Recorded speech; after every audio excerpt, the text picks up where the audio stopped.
আসসালামু আলাইকুম, কেমন আছেন সবাই? আজ আপনাদের সাথে শেয়ার করব মজাদার একটি ভর্তার রেসিপি। আমাদের বাঙালিদের ভর্তা কিন্তু একটি খুবই পছন্দের মেনু। প্রথমে একটি কড়াইতে 1 চা চামচের মতো সরিষার তেল নিয়ে নিব। চাইলে সয়াবিন তেলও নিতে পারেন। এরপর মাঝারি সাইজের একটি পেঁয়াজ এবং রসুন কুচি করে টেলে নিব। আমি ভর্তা একটু বেশি ঝাল খেতে পছন্দ করি, তাই 5-7টা কাঁচামরিচ টেলে নিলাম সাথে। এরপরে কড়াইয়ে আবার সামান্য একটু সরিষার তেল দিয়ে তাতে শাকগুলো একটু টেলে নিব ভালো করে। তার সাথে কিছুটা ধনিয়া পাতাও একসাথে টেলে নিব।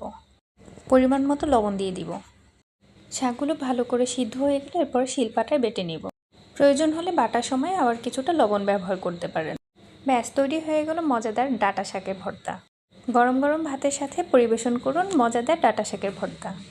আমরা অনেকেই বাজার থেকে ডাঁটা কিনে এনে এই শাকগুলো ফেলে দিই। ফেলে না দিয়ে এইভাবে ভর্তা করে খেলে দারুণ মজা লাগে। আমার রেসিপিটি ভালো লাগলে প্লিজ লাইক, কমেন্ট করুন এবং অবশ্যই সাবস্ক্রাইব করবেন। ধন্যবাদ।